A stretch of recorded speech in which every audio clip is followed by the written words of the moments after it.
Welcome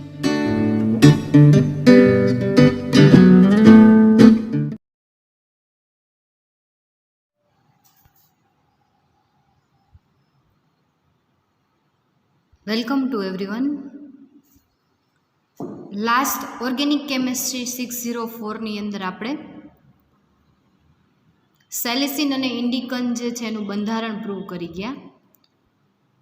unit જે છે આપણું યુનિટ 1 કાર્બોહાઈડ્રેટ એન્ડ ગ્લાયકોસાઇડ, એની અંદર આપણે ફર્સ્ટ ઓફ ઓલ જે છે ઇન્ટ્રોડક્શન જોઈ, કાર્બોહાઈડ્રેટનું ક્લાસિફિકેશન જોયું, કાર્બોહાઈડ્રેટનું મિથિલેશન માટેની પદ્ધતિ જોઈ, હર્ઝનનો નિયમ જોયો, ગ્લુકોઝ અને ફ્રુક્ટોઝનું બંધારણ આપણે પ્રૂવ કરી ગયા, અને લાસ્ટ સેલિસિન અને ઇન્ડિકનનું બંધારણ જે છે એ પણ આપણે પ્રૂવ કરી ગયા. કે જે સેલિસિન અને ઇન્ડિકન શું છે, તો કે ગ્લુકોઝ સાથે કોઈ પણ બીજો અણુ એરોમેટિક પદાર્થ જોડાય અને જે અણુ બનાવે તો એ જે છે સેલિસિન અને ઇન્ડિકન છે. તો આજનું આપણું લાસ્ટ ક્વેશ્ચન જે બાકી છે કાર્બોહાઈડ્રેટની અંદર લાસ્ટ યુનિટનો લાસ્ટ ક્વેશ્ચન એક આપણે બાકી છે સુક્રોઝ.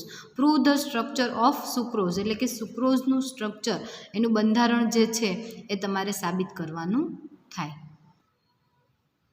તો સુક્રોઝ તમને ખ્યાલ છે કે ગ્લુકોઝ અને ફ્રુક્ટોઝ બંને જોડાય અને શેની રચના કરે છે? સુક્રોઝ. એટલે કે સુક્રોઝ જે છે એ ડાયસેકેરાઇડ છે, કે જેની અંદર સેકેરાઇડના બે અણુ જોડાય અને ડાયસેકેરાઇડ બનતો હોય એવો આ અણુ જે છે એ સુક્રોઝ છે. તો સુક્રોઝ જે છે એની અંદર ગ્લુકોઝ અને ફ્રુક્ટોઝ બંને આપણે બંધારણ સાબિત કરી ગયા. એ જ બંધારણ તમારે અહીંયા સાબિત કરવાનું છે, પરંતુ એની અંદર શું આવેલું છે તો કે ગ્લુકોઝ અને ફ્રુક્ટોઝ બે અણુ આવેલા હશે. તો આપણે ફર્સ્ટ ઓફ ઓલ જે છે એ સુક્રોઝ શું છે એના વિશે આપણે માહિતી મેળવી લઈએ અને એના પછી આપણે એનું બંધારણ સાબિત કરીએ. તો સુક્રોઝ જે છે એ સફેદ, સ્ફટિકમય અને ઘન પદાર્થ છે, જે તમને ખ્યાલ છે, બરાબર. તે બે સ્ફટિક રૂપે અસ્તિત્વ ધરાવે છે. એટલે શું તો કે સુક્રોઝ જે છે એ બે રીતે અસ્તિત્વ ધરાવે છે. તો પાવડર ફોર્મમાં પણ તમને સુક્રોઝ મળી શકે અને ક્રિસ્ટલ ફોર્મમાં પણ તમને સુક્રોઝ મળી શકે. એટલે સ્ફટિકમય છે અને બે સ્ફટિકમય રૂપે અસ્તિત્વ ધરાવે છે. સુક્રોઝ એક જે છે એનું ગલનબિંદુ જે છે એ 185 ડિગ્રી સેલ્સિયસ છે, અને જ્યારે બીજો સુક્રોઝ જે છે એ સુક્રોઝનું ગલનબિંદુ 170 ડિગ્રી સેલ્સિયસ છે, બરાબર. એટલે ગ્લુકોઝનું ગલનબિંદુ તમને પૂછે તો તમે કહી શકો કે 185 અને 170 ડિગ્રી સેલ્સિયસ છે. એ સિવાય તો કે પરિભ્રમણ અંદર જોવા મળે છે, બરાબર. એની અંદર શું જોવા મળે છે? વિશિષ્ટ પરિભ્રમણ. સુક્રોઝનું તમે સોલ્યુશન બનાવી અને તમે એનું શું કરો તો કે પરિભ્રમણ કોણ પોલારીમીટરના સાધન દ્વારા તમે માપો એટલે તમને પરિભ્રમણ જે છે એનું જોવા મળે, એટલે કે વિશિષ્ટ પરિભ્રમણ દર્શાવે છે. વિશિષ્ટ પરિભ્રમણ દર્શાવે છે. આ જે છે એના લક્ષણો છે સુક્રોઝના. એ સિવાય તમને પૂછે તો તમને ખ્યાલ છે કે સુક્રોઝ સ્વાદે ગળ્યા હોય. ટૂંકમાં બધા જ કાર્બોહાઈડ્રેટ પદાર્થ જે છે એ કેવા હોય? સ્વાદે ગળ્યા હોય. એ સિવાયનું આપણે બંધારણ એનું જોઈએ કે એના બંધારણની અંદર ગ્લુકોઝ અને ફ્રુક્ટોઝ બંને અણુ જોડાય અને શેની રચના કરે છે?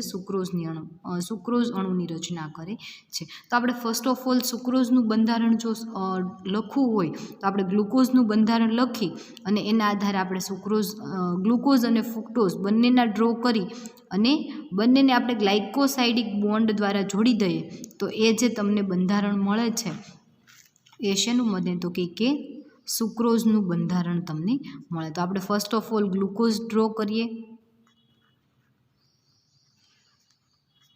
ગ્લુકોઝના અણુમાં તમારે એક વસ્તુ યાદ રાખવાની કે ત્રીજા નંબરના કાર્બન ઉપર OH જે છે એને તમારે લેફ્ટ સાઈડ બતાવવાનું છે અને હાઇડ્રોજન જે છે એને તમારે રાઈટ સાઈડ બતાવવાનું છે. આપણે આ લેક્ટોન રિંગ ડ્રો કરી દઈએ. હવે જે આ કાર્બન છે એની એક વેલેન્સી હજી ખાલી છે કે જેના મુક્ત OH સમૂહ આવેલો નથી. OH સમૂહ છે પરંતુ કેવો નથી? મુક્ત નથી. એટલે કે આ OH સમૂહનો હાઇડ્રોજન દ્વારા એ જે છે આ ઓક્સિજન, બરાબર, OH સમૂહ હશે પરંતુ એનો હાઇડ્રોજન રિમૂવ થઈ જશે. તો સાથે કીટોનનું બંધારણ આપણે જોઈએ. CH2 OH. સેકન્ડ નંબરના કાર્બન ઉપર લેક્ટોન રિંગ એની અંદર આવેલી હશે, એને આપણે પછી ડ્રો કરીએ. થર્ડ નંબરનો કાર્બન OH, એચ, 4th નંબરનો કાર્બન એચ, OH, આ 5th નંબરનો કાર્બન એચ, અહીંયા CH2 OH, અને બીજા અને 5મા કાર્બન ઉપર લેક્ટોન રિંગ. આ જે છે એ ફ્રુક્ટોઝનું બંધારણ, અને ગ્લુકોઝ અને ફ્રુક્ટોઝ બંને આવી રીતે ગ્લાયકોસાઇડિક બોન્ડ દ્વારા જે છે એ જોડાયેલા હોય. એટલે કે આ જે આખું બંધારણ જે છે એ શેનું, સુક્રોઝનું બંધારણ થશે. આ ફ્રુક્ટોઝ રિંગ છે, અને આ કઈ છે તો કે ગ્લુકોઝ રિંગ છે.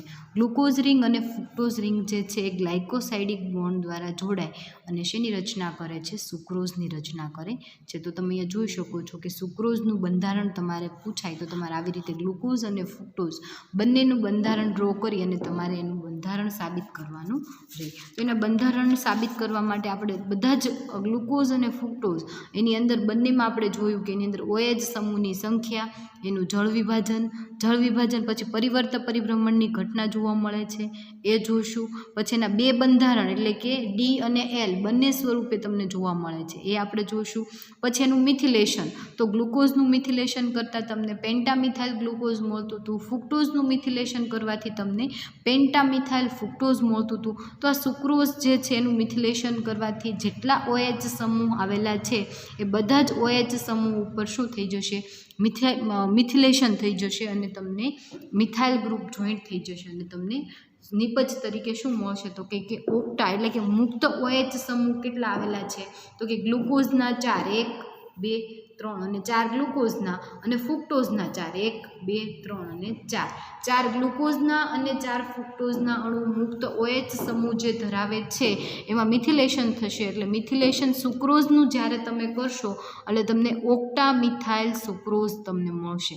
એટલે કે ગ્લુકોઝના 4 મુક્ત OH સમૂહનું મિથિલેશન થશે, અને ફ્રુક્ટોઝના 4 મુક્ત OH સમૂહ જે છે એનું મિથિલેશન થશે. અને લાસ્ટ પોઈન્ટ જે છે એ બંને ગ્લુકોઝ અને ફ્રુક્ટોઝ ગ્લાયકોસાઇડિક બોન્ડ દ્વારા જોડાયેલા છે એ આપણે સાબિત કરશું. તો આપણે જોઈએ એની અંદર પહેલો ફર્સ્ટ પોઈન્ટ તો કે એનું બંધારણ જોયું, પછી એનું અણુસૂત્ર, તો કે એની અંદર અણુસૂત્ર એટલે કે 6 કાર્બન જે છે એ ગ્લુકોઝના અને 6 કાર્બન જે છે એ ફ્રુક્ટોઝના, ગ્લુકોઝના 6 અને ફ્રુક્ટોઝના 6, એટલે કાર્બનની સંખ્યા કેટલી થશે 6 + 6 = 12. એટલે કે કાર્બન 12, હાઇડ્રોજન, તો હાઇડ્રોજન કેટલા તો કે ઓલા ગ્લુકોઝના 12 હોય, આની અંદર ફ્રુક્ટોઝમાં પણ 12 હોય, એટલે કે 12 ને 12 24 થાય. પરંતુ જ્યારે તમે શેની તો કે સુક્રોઝનો અણુ ગ્લાયકોસાઇડિક બોન્ડ બને છે ત્યારે H2O નો અણુ જે છે એ રિમૂવ થાય છે, એટલે 2 હાઇડ્રોજન અહીંયા કેવા ઓછા, એટલે કે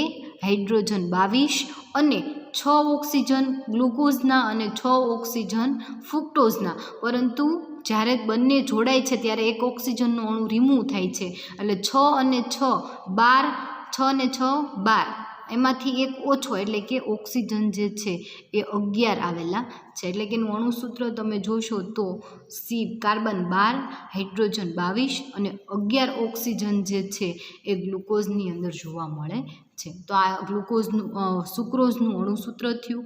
એ પછી તો કે સુક્રોઝનું જ્યારે તમે મિથિલેશન CH3 ની હાજરીમાં તમે મિથિલેશન કરશો, મિથિલેશન કરવાથી ઓક્ટા મિથાઇલ સુક્રોઝ તમને મળે છે. ઓક્ટા મિથાઇલ સુક્રોઝ મળે છે. અથવા તો તમે એનું એસિટાઇલેશન કરશો, મિથિલેશન કરો તો CH3 ગ્રુપ એડ થાય, અને એસિટાઇલેશન કરો તો OCOCH3 જે છે એ એડ થાય. એસિટાઇલેશન કરશો એટલે તમને ઓક્ટા એસિટાઇલ સુક્રોઝ મળે છે. આ બંને રિએક્શન શું સાબિત કરે છે કે એની અંદર 8 મુક્ત OH સમૂહ આવેલા હોવા જોઈએ. 8 મુક્ત OH સમૂહ આવેલા હોવા જોઈએ એવું સાબિત કરે છે. તો તમે જુઓ તો બંધારણમાં તમને 8 મુક્ત OH સમૂહ બતાવી છે. તો આપણે ગ્લુકોઝ રિંગ જોઈએ તો એની અંદર 1, 2, 3 અને 4. ફ્રુક્ટોઝ રિંગ જોઈએ તો 1, 2, 3 અને 4, તો કે હા બંનેની અંદર 4 OH સમૂહ, એટલે ટોટલ કેટલા, તો કે 8 મુક્ત OH સમૂહ આવેલા છે. એ શેનું બંધારણ છે, તો કે સુક્રોઝના બંધારણમાં મુક્ત 8 OH સમૂહ આવેલા છે. એ પછી આપણે જળ વિભાજન જોઈએ.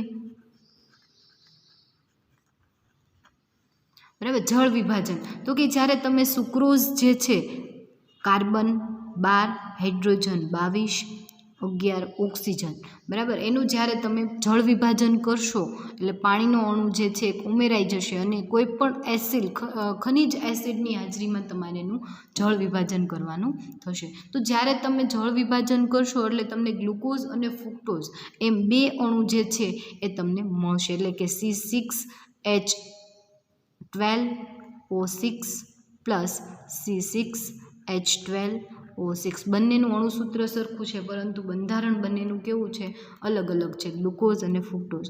એટલે કે સુક્રોઝનું જળ વિભાજન કરવાથી ગ્લુકોઝ પ્લસ ફ્રુક્ટોઝ મળે છે.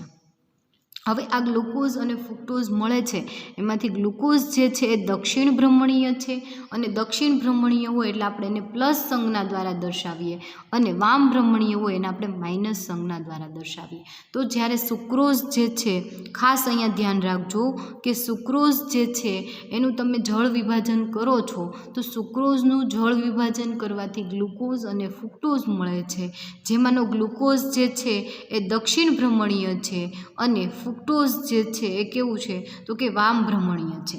હવે પરિભ્રમણ જે છે એ કેવું છે, તો કે એક પ્લસ છે અને એક માઇનસ છે. જ્યારે સુક્રોઝ જે છે આપણે એને કીધું કે વિશિષ્ટ પરિભ્રમણ જોવા મળે છે. બરાબર, આપણે અહીંયા જે પોઈન્ટ જોયો તો એની અંદર આપણે કીધું હતું કે સુક્રોઝમાં વિશિષ્ટ પરિભ્રમણ જોવા મળે છે. તો સુક્રોઝ જે છે એ પરિભ્રમણ દર્શાવે છે એવું થયું. બરાબર, એટલે કે ધ્રુવીભૂત પ્રકાશના તલનું કોણાવર્તન દર્શાવે છે સુક્રોઝ. એટલે કે સુક્રોઝ જે છે એ પરિભ્રમણની ઘટના જોવા મળે છે. એટલે કે એની અંદર જ્યારે એનું જળ વિભાજન કરો છો એટલે તમને દક્ષિણ ભ્રમણીય અને વામ ભ્રમણીય એમ 2 ઘટના જોવા મળે છે. અને સાથે તમને શેની એટલે કે જ્યારે તમે સુક્રોઝ જે છે એ દક્ષિણ ભ્રમણીય છે. બરાબર, દક્ષિણ ભ્રમણીય છે, જ્યારે ગ્લુકોઝ અને ફ્રુક્ટોઝ જે છે એમાંનો ગ્લુકોઝ દક્ષિણ ભ્રમણીય છે અને ફ્રુક્ટોઝ જે છે એ કેવું છે, વામ ભ્રમણીય છે. અને એનો પરિભ્રમણ કોણ જે છે એ +52.5 ડિગ્રી જોવા મળે છે અને વામ ભ્રમણીય છે એનું પરિભ્રમણ કોણ જે છે એ 92 ડિગ્રી જોવા મળે છે. બરાબર, એટલે આ શું બતાવે છે કે સુક્રોઝ જે છે એમાં વિપરીતીકરણની ઘટના જોવા મળે છે. હવે વિપરીતીકરણ શું છે એ તમને સમજાવું. સુક્રોઝમાં વિપરીતીકરણની ઘટના જોવા મળે છે. હવે સુક્રોઝ જે છે એમાં વિશિષ્ટ પરિભ્રમણ કોણની અંદર કેવું થાય છે, તો કે એનું વિશિષ્ટ પરિભ્રમણ કોણ બદલાઈ જાય છે. શા માટે, તો કે જળ વિભાજન પહેલાં સુક્રોઝ જે છે, બરાબર, જળ વિભાજન પહેલાં સુક્રોઝ જે છે એ દક્ષિણ ભ્રમણીય છે, એટલે કે પ્લસ છે. જ્યારે જળ વિભાજન પછી એ કેવું થઈ જાય છે, તો કે માઇનસ થઈ જાય છે, એટલે કે વામ ભ્રમણીય થઈ જાય છે. બરાબર, ફરી વખત કહું, વિશિષ્ટ વિપરીતીકરણની ઘટના એટલે શું, તો કે જળ વિભાજન પહેલાં સુક્રોઝ જે છે એ દક્ષિણ ભ્રમણીય છે, એટલે કે પ્લસ સંજ્ઞા દ્વારા આપણે એને દર્શાવીએ. જ્યારે જળ વિભાજનના અંતે સુક્રોઝ જે છે એ કેવું છે, તો કે વામ ભ્રમણીય છે.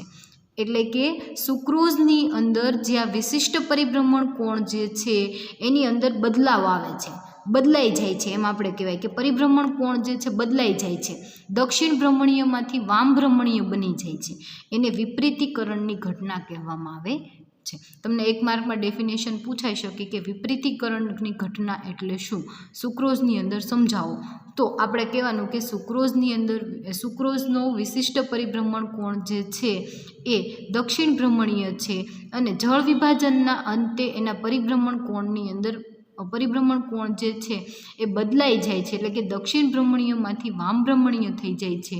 આ ઘટના જે છે એને વિપરીતીકરણની ઘટના કહેવામાં આવે છે. હવે કઈ રીતે બદલાઈ જાય છે, એવું કેમ થયું કે દક્ષિણ ભ્રમણીયમાંથી વામ ભ્રમણીય થઈ ગયું, તો કે ગ્લુકોઝ જે છે બરાબર. જળ વિભાજનના અંતે તમને ગ્લુકોઝ અને ફ્રુક્ટોઝ મળે છે. તો ગ્લુકોઝ જે છે એ દક્ષિણ ભ્રમણીય છે, જેનો પરિભ્રમણ કોણ 52.5 ડિગ્રી છે, જ્યારે ફ્રુક્ટોઝ જે છે એનો પરિભ્રમણ કોણ જે છે એ માઇનસ એટલે કે વામ ભ્રમણીય છે અને પરિભ્રમણ કોણ 92 અને એ પણ માઇનસ 92 ડિગ્રી સેલ્સિયસ છે. એટલે કે આ ગ્લુકોઝ અને ફ્રુક્ટોઝને તમે ફરી વખત જોઈન્ટ કરો તો એ જે છે એ બંને પરિભ્રમણ કોણનો શું થશે તો કે સરવાળો થશે. એટલે કે 52.5 ડિગ્રી પ્લસ માઇનસ થશે. એટલે માઇનસ તમને જે છે એમાં તમને પરિભ્રમણ કોણ જે છે વામ ભ્રમણીય માઇનસ જોવા મળશે. શા માટે તો કે -52 ડિગ્રી પ્લસ 52.5 ડિગ્રી એટલે પ્લસ માઇનસ કેવું થશે માઇનસ, એટલે 92 માઇનસ તમે કરશો 52.5 ડિગ્રી તમે માઇનસ કરશો એટલે તમને માઇનસમાં પરિભ્રમણ કોણ જે છે એ જોવા મળશે. એટલે વામ ભ્રમણીય જે છે એ જળ વિભાજનના અંતે સુક્રોઝ તમને કેવું મળે છે વામ ભ્રમણીય જોવા મળે છે. તો આ ઘટના જે છે એને વિપરીતીકરણની ઘટના કહેવામાં આવે છે. અને એ શેના આધારે જોવા મળે છે તો કે જળ વિભાજન કરવાને આધારે તમને જોવા મળે છે. તો આ જે છે આપણે જોયું કે એની અંદર જળ વિભાજન થવાના લીધે વિપરીતીકરણ જેવી ઘટના જોવા મળે છે, ખાસ યાદ રાખજો. એની પહેલાં આપણે જોયું કે 8 OH સમૂહ આવેલા છે અને જળ વિભાજન કરવાથી ગ્લુકોઝ અને ફ્રુક્ટોઝ મળે છે. એટલા પોઈન્ટ આપણે જોયા. હવેનો પોઈન્ટ આપણે પછીનો જોઈએ કે જ્યારે તમે મિથિલેશન કરો છો તો સુક્રોઝનું મિથિલેશન કરવાથી બરાબર, સુક્રોઝનું મિથિલેશન કરવાથી તમને ઓક્ટામિથાઇલ, બરાબર, તમારી બુકમાં ભૂલ છે, એમાં તમને પેન્ટામિથાઇલ કીધેલું છે તમારું મટીરિયલ કે જે કંઈ હોય એની અંદર, પરંતુ અહીંયા ઓક્ટામિથાઇલ તમને નિપજ મળશે. ઓક્ટામિથાઇલ સુક્રોઝ જે છે એ તમને મળે છે.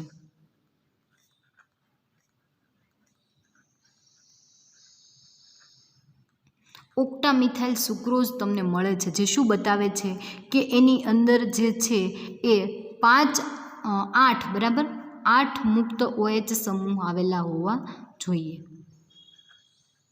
8 મુક્ત OH સમૂહ આવેલા હોવા જોઈએ, જેમાંના 4 જે છે એ ગ્લુકોઝના અને 4 જે છે એ સુક્રોઝના. કેમ ખબર પડશે તો કે જ્યારે તમે સુક્રોઝ જે છે એનું મિથિલેશન કરવાથી મળતું સંયોજન ઓક્ટામિથાઇલ ગ્લુકોઝ જે છે એનું તમે જળ વિભાજન કરશો એટલે તમને ગ્લુકોઝ પ્લસ ફ્રુક્ટોઝ, પરંતુ કેવું તો કે ટેટ્રામિથાઇલ ગ્લુકોઝ અને ટેટ્રામિથાઇલ ફ્રુક્ટોઝ જે છે એ મળે છે. એટલે એવું સાબિત કરે છે કે સુક્રોઝ જે છે એનું મિથિલેશન કરવાથી ઓક્ટામિથાઇલ ગ્લુકોઝ મળે છે, જેમાં 8 OH મુક્ત સમૂહ આવેલા છે, જેનું જળ વિભાજન કરવાથી ટેટ્રામિથાઇલ ગ્લુકોઝ મળે છે અને ટેટ્રામિથાઇલ ફ્રુક્ટોઝ તમને મળે છે. એ એવું સાબિત કરે છે કે 4 OH સમૂહ ગ્લુકોઝના છે અને 4 OH સમૂહ જે છે એ ફ્રુક્ટોઝના છે, એવું સાબિત કરે છે. અને જ્યારે ડી ગ્લુકોઝ જે છે એટલે કે ટેટ્રામિથાઇલ ડી ગ્લુકોઝ એટલે કે ડી ગ્લુકોઝ પાયરાનોસ પણ તમે એને કહી શકો, એ જે છે એનું તમે બ્રોમિનેશન કરો એટલે બ્રોમિનેશન કરવાથી તમને ડી ગ્લુકોઝ લેક્ટોન રિંગ જે છે એ તૂટી જશે અને ટેટ્રામિથાઇલ ડી ગ્લુકોઝ લેક્ટોન તમને સંયોજન મળશે અને તમે એનું HNO3 વડે ઓક્સિડેશન કરો તો તમને ઝાયલોટ્રાયમિથોક્સીગ્લુટારિક એસિડ મળશે, જે આપણે નીચે પ્રમાણે જોઈએ. બરાબર, કે જ્યારે તમે એનું ઓક્સિડેશન કરો તો કઈ રીતે લેક્ટોન રિંગ જે છે એ બ્રેક થઈ જાય અને કયા તમને સંયોજન મળે. એ સિવાય આપણે અહીંયા કેટલા પોઈન્ટ અત્યારે જોયા તો કે એક અણુસૂત્ર ખાસ યાદ રાખજો, સેકન્ડ મિથિલેશન અને એસિટાઇલેશન એટલે કે 8 OH સમૂહ આવેલા છે, એના પછી જળ વિભાજન એટલે કે જળ વિભાજનથી આપણને એવું જોવા મળ્યું કે વિપરીતીકરણની ઘટના જોવા મળે છે. એના પછી મિથિલેશન, તો સુક્રોઝનું મિથિલેશન કરવાથી ઓક્ટામિથાઇલ ડી ગ્લુકોઝ સુક્રોઝ મળે છે, જેમાં 8 OH સમૂહ આવેલા છે અને જેમાંના 4 ગ્લુકોઝ. જળ વિભાજન કરવાથી એવું ખબર પડે છે કે 4 OH સમૂહ ગ્લુકોઝના છે અને 4 OH સમૂહ શેના છે તો કે ફ્રુક્ટોઝના છે.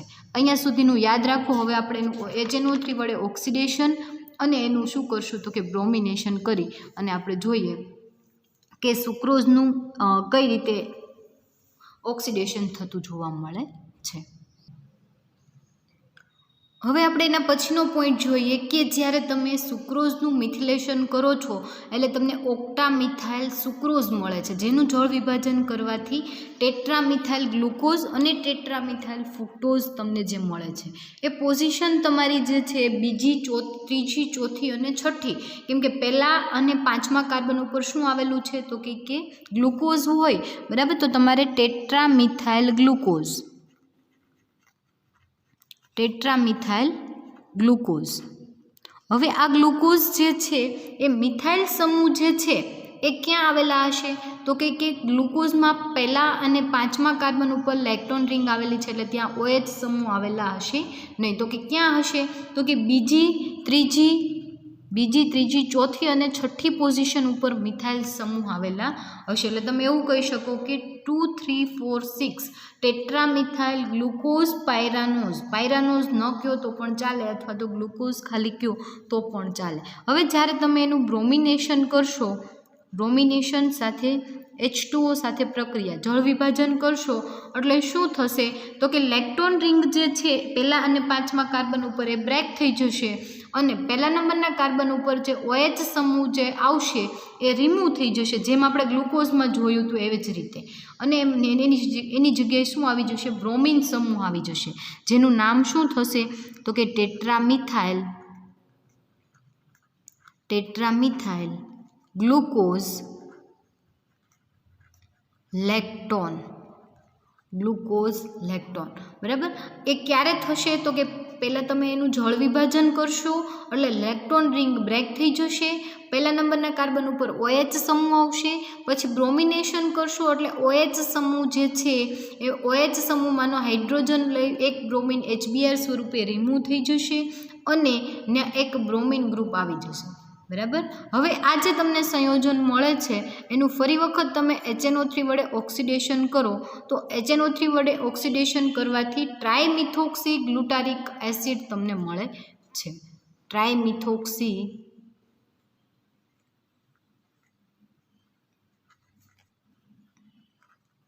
ગ્લુટારિક એસિડ. આ જે ટ્રાયમિથોક્સી ગ્લુટારિક એસિડ જે છે એ શું બતાવે છે તો કે એ એવું બતાવે છે ટ્રાયમિથોક્સી ગ્લુટારિક એસિડ કે એની અંદર પહેલા અને પાંચમા કાર્બન ઉપર શું આવેલું છે? લેક્ટોન રિંગ આવેલી છે.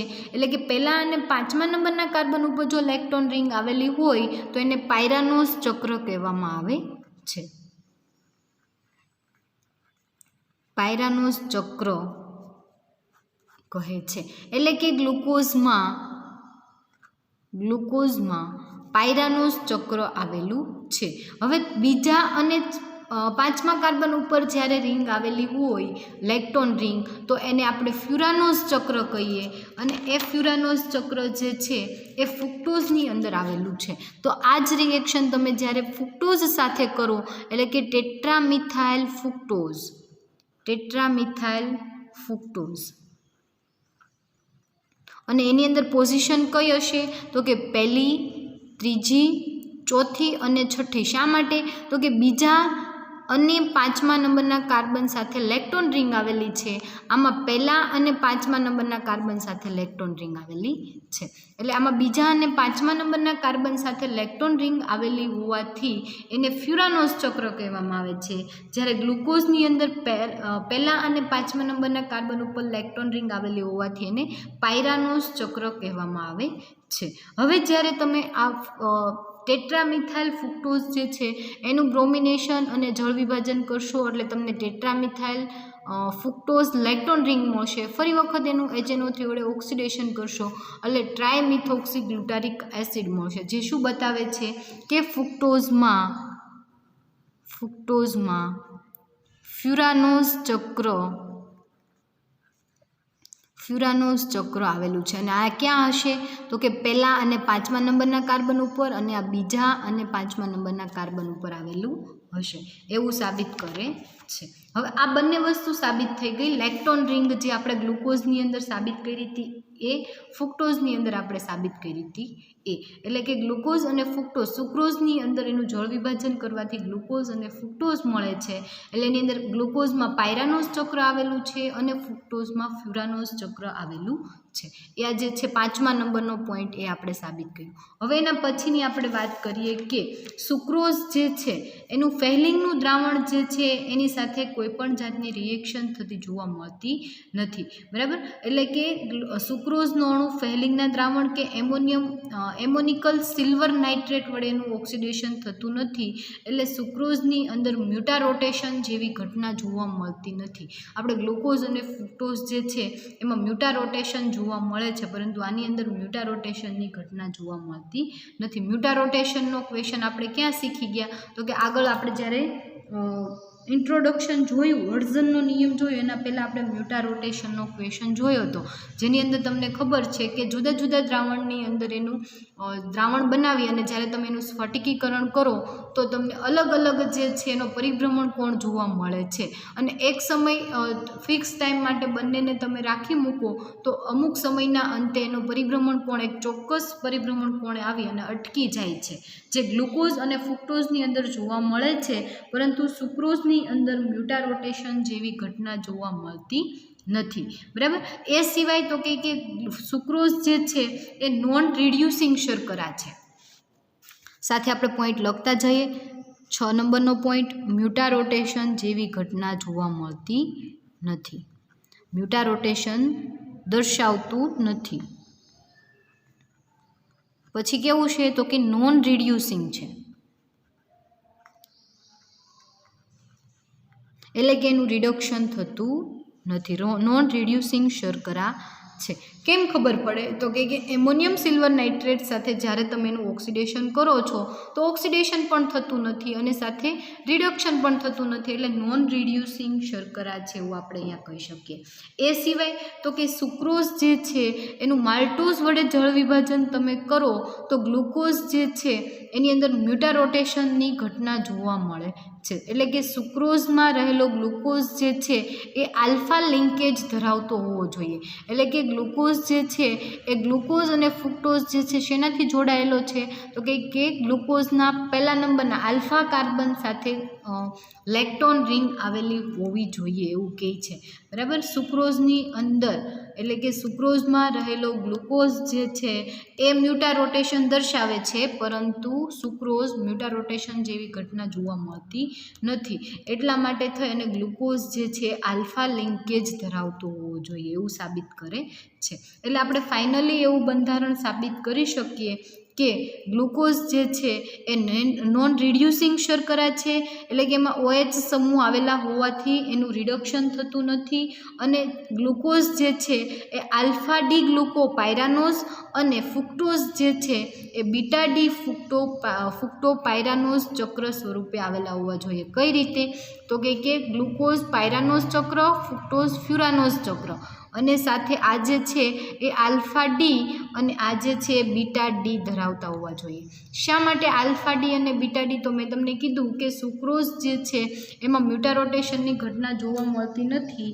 જ્યારે તેનું જળ વિભાજન કરવાથી ગ્લુકોઝ અને ફ્રુક્ટોઝ મળે છે તો એ બંને મ્યુટા રોટેશનની ઘટના દર્શાવે છે. એટલે એમાંનો મોટો પરિભ્રમણ કોણ જે છે ગ્લુકોઝનો છે, એટલે એને આપણે આલ્ફા ડી કીધું, અને ફ્રુક્ટોઝનો પરિભ્રમણ કોણ નાનો છે, માઇનસમાં છે, એટલે એને આપણે શું કીધું? બીટા ડી કીધું. બરાબર. એટલે કે ગ્લુકોઝની અંદર આલ્ફા ડી ગ્લુકો પાયરાનોઝ અને બીટા ડી ફ્રુક્ટો ફ્યુરાનોઝ આવેલું હોવું જોઈએ. એટલે ફાઇનલી બંધારણ જે છે સુક્રોઝનું એ તમે નીચે પ્રમાણે છે એવું કહી શકો. એટલે તમારે અહીંયા જે છે એ સુક્રોઝનું આપણે પહેલું બંધારણ જે જોયું એ ફાઇનલી બંધારણ તમારે કહેવાનું કે સુક્રોઝનું બંધારણ નીચે પ્રમાણે છે.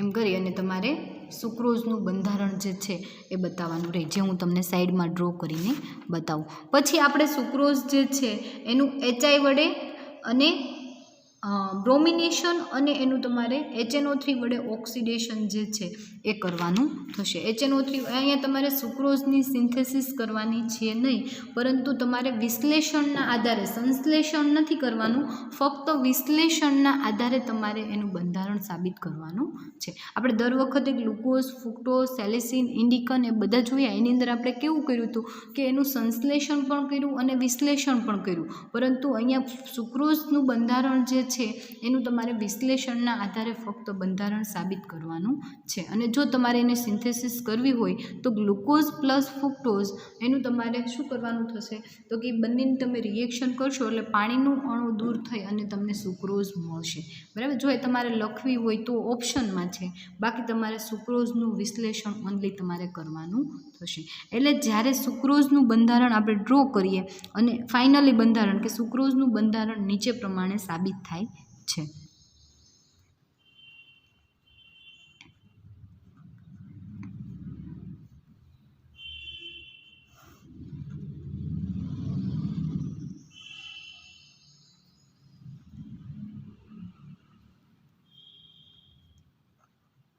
બરાબર. આ ગ્લુકોઝનું બંધારણ એની એક હજી વેલેન્સી જે પહેલા નંબરના કાર્બન ઉપર છે ત્યાં શું આવેલું હશે? ગ્લાયકોસાઇડિક બોન્ડ આવેલો હશે. બરાબર. અને એટલે આપણે શું બતાવવાનું થશે? ફ્રુક્ટોઝનું બંધારણ અહીંયાથી તમારે જોઈન્ટ કરવાનું થશે. આ ફ્રુક્ટોઝનો કાર્બન નંબર 2 અને એની સાથે શું આવેલું છે? લેક્ટોન રિંગ આવેલી છે. પહેલા નંબરના કાર્બન ઉપર CH2OH, પછી 3, 4, 5 અને 6 CH2OH, એટલે કે બીજા અને પાંચમા નંબરના કાર્બન ઉપર લેક્ટોન રિંગ, અહીંયા OH સમૂહ, અહીંયા H, અહીંયા H, અહીંયા OH અને અહીંયા H. આ જે છે એ સુક્રોઝનું બંધારણ તમે ફાઇનલી આવું છે એવું તમે સાબિત કરી શકો.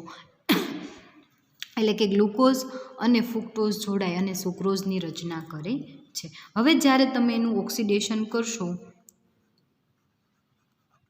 HNO3 વડે ઓક્સિડેશન કરશો તો તમને જે છે જુદા જુદા 4 એસિડ તમને 4 એસિડ મળશે. કયા? તો કે ફર્સ્ટ જે છે HNO3 વડે ઓક્સિડેશન પ્લસ Br2 સાથે પ્રક્રિયા. ઓક્સિડેશન પ્લસ તમારે શું કરવાનું છે? બ્રોમિન સાથે જળ વિભાજન. બ્રોમિન સાથે પ્રક્રિયા અને જળ વિભાજન કરવાથી ફર્સ્ટ તમને ફોર્મિક એસિડ મળે છે. આ ફોર્મિક એસિડ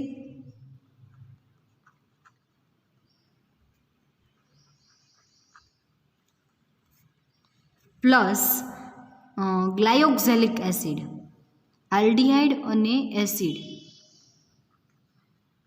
ગ્લાયોક્ઝેલિક એસિડ. આ તમારે યાદ રાખવાનું થશે. ગ્લાયોક્ઝેલિક એસિડ કે તમે જળ વિભાજન કરશો એટલે પાણીનો અણુ ઉમેરાશે, ઓક્સિડેશન કરશો એટલે ઓક્સિજન ઉમેરાશે. એ બધી જ રિએક્શનના આધારે તમે આનું શું કરશો? વિશ્લેષણ કરશો. શેનું? તો કે સુક્રોઝના અણુને તોડશો. વિશ્લેષણ કરવું એટલે શું કરવું? તોડવું, બ્રેક કરવું. આને તમે બ્રેક કરશો એટલે ફોર્મિક એસિડ મળશે, ગ્લાયોક્ઝેલિક એસિડ મળશે, પાયરુવિક એસિડ CH2OH કીટોન અને COOH એટલે કે પાયરુવિક એસિડ.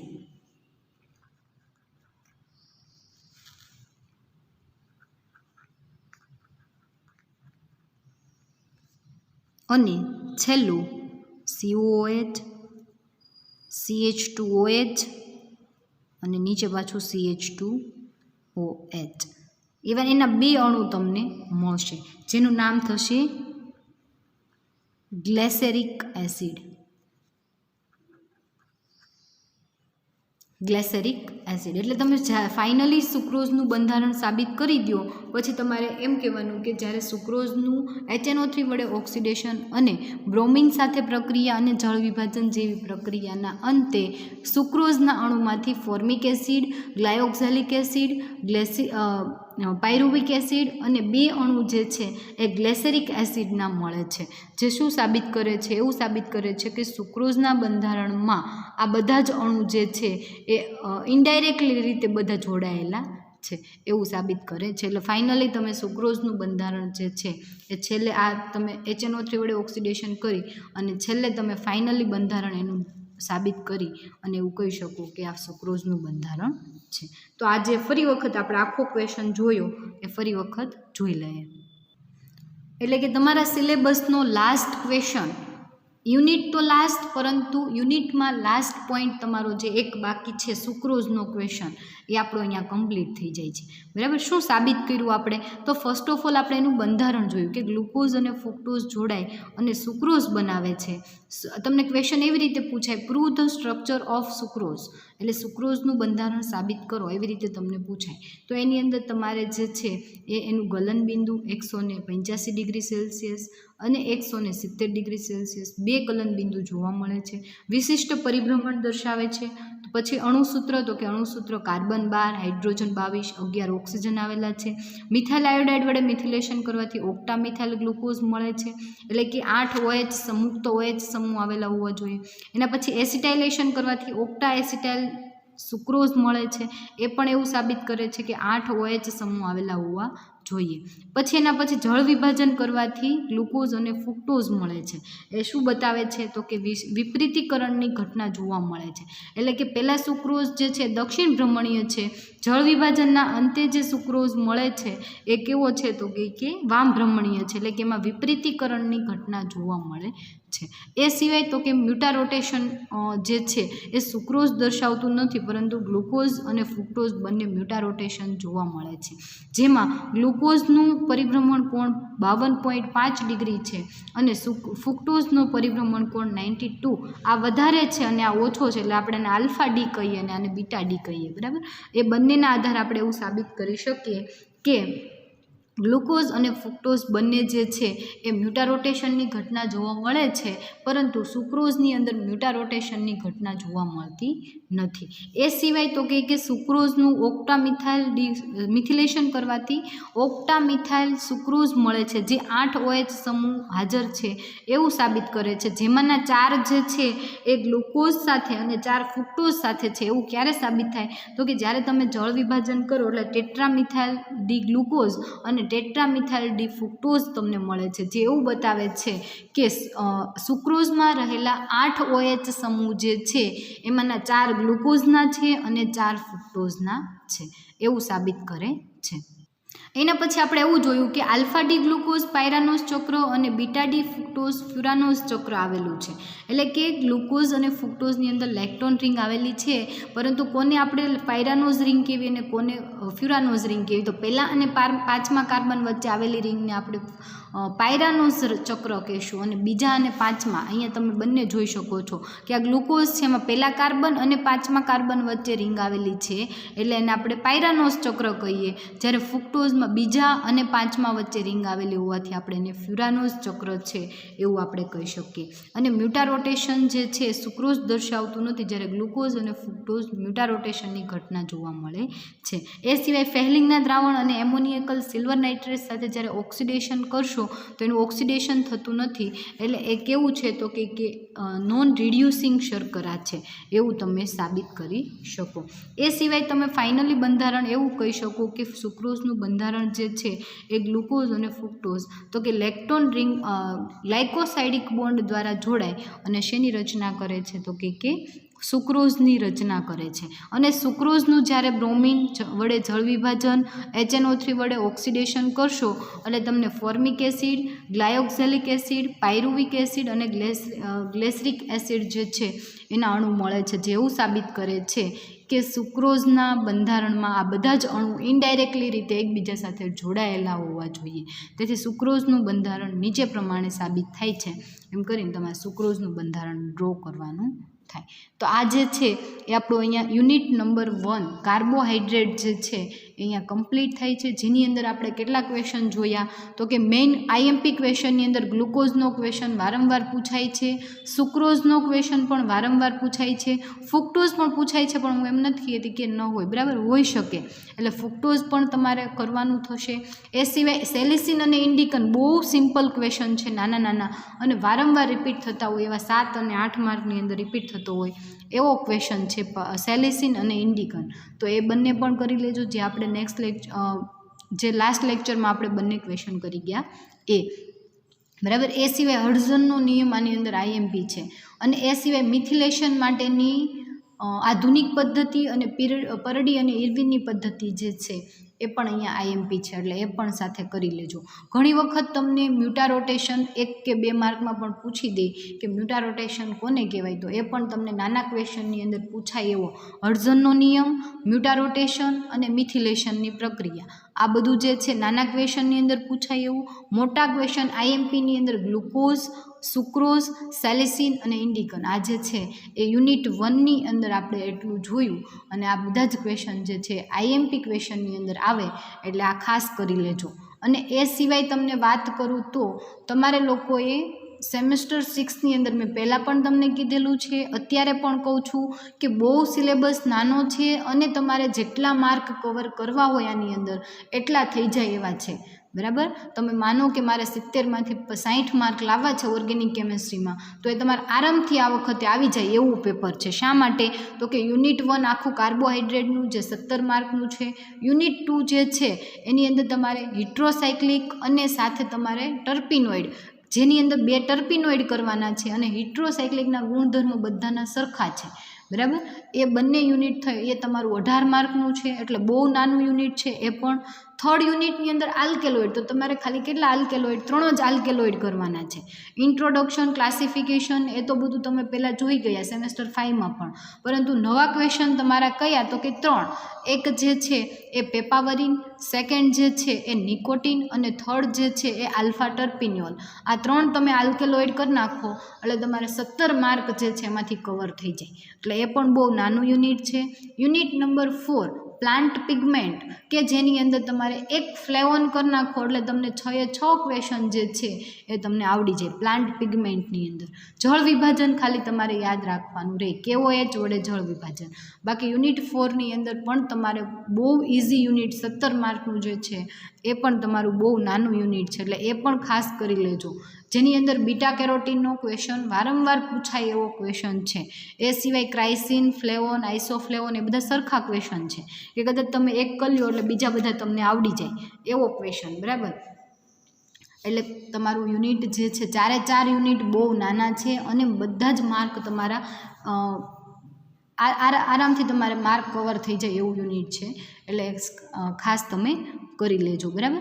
અને એક્ઝામ તમારી જે છે એ વધીને તમારી વેકેશન ખુલતા 1 જૂનથી, બરાબર, 1 જૂનથી વેકેશન ખુલે પછી તમારી પહેલા વીકની અંદર એક્ઝામ હશે, એટલે કે 8 જૂન સુધીમાં તમારી એક્ઝામ સ્ટાર્ટ થઈ જશે. અને એ પણ તમે સેમેસ્ટર 6માં લાસ્ટ સેમ તમારું બીએસસીનું, એટલે એવું કોઈ ચાન્સીસ નથી કે એક્ઝામ નહીં લેવાય. એક્ઝામ ગમે ત્યારે લેવાશે, અને ખાસ તમારે એ પ્રિપરેશનમાં રહેવાનું છે કે 8 જૂનથી તમારી એક્ઝામ સ્ટાર્ટ થશે, એ ફાઇનલ હશે, એટલે એ રીતે તમારે પ્રિપેરેશનમાં રહેવાનું છે. હવે વેકેશન થોડા ટાઈમમાં તમારું આવશે, એટલે વેકેશનના ટાઈમમાં ખોટો ટાઈમ વેસ્ટ ન કરો, અને આ બહારની કન્ડિશનને જોઈએ તો બહુ ખરાબ કન્ડિશન છે, એટલે બહાર ન નીકળો, ઘરે રહ્યો, સેફ રહ્યો અને રીડિંગ કરો. ઓકે. અને આજે છે આપણું સિલેબસ અહીંયા કમ્પ્લીટ થઈ જાય છે. જો કંઈ પણ આ આખા પેપરની અંદર ઓર્ગેનિકના પેપરમાં જો કંઈ પણ ન સમજાય તો એની ટાઈમ તમે મને કોલ મેસેજ કરી શકો છો. બરાબર, કે મેડમ આની અંદર આ ક્વેશ્ચન નથી સમજાતો. જો પોસિબલ હશે હું 100% ટ્રાય કરીશ કે નાના ક્વેશ્ચનને ડાઉટ હશે તો આરામથી સોલ્વ કરી દઈશ કોલ ઉપર, પરંતુ એવું હશે કે કદાચ તમારો ડાઉટ સોલ્વ થાય એવું નથી, તો તમે જ્યારે ખુલતા વેકેશને એવું હોય તો હું કોલેજે 1 તારીખથી લઈ અને અહીંયા પ્રેઝન્ટ છું, એટલે તમે મને ગમે ત્યારે કોલેજે પણ તમે પર્સનલી મળી શકો છો. બરાબર, ડાઉટ સોલ્યુશન માટે. એટલે તમને વાત એવી છે કે વેકેશન દરમિયાન તમારું ટાઈમ ન બગાડો, અને ઘરે બેસી અને આરામથી રીડિંગ કરો, અને જો કંઈ પણ ન સમજાય તો ગમે ત્યારે મને તમે કહી શકો છો. ઓકે. તો આ આખું પેપર જે છે તમારું અહીંયા કમ્પ્લીટ થાય છે ઓર્ગેનિક કેમેસ્ટ્રી 604. નેક્સ્ટ લેક્ચરમાં આપણે આનું રિવિઝન કરશું બંને આખા યુનિટનું. બરાબર. અને એવું હશે તો આપણે ટેસ્ટ પણ ગોઠવી દઈશું. બરાબર, વેકેશન પડે એ પહેલાં. એટલે ખાસ આ જે છે એ તમારું અહીંયા ઓર્ગેનિક કેમેસ્ટ્રીનું આખું પેપર જે છે એ કમ્પ્લીટ થઈ જાય છે. Okay, thank you.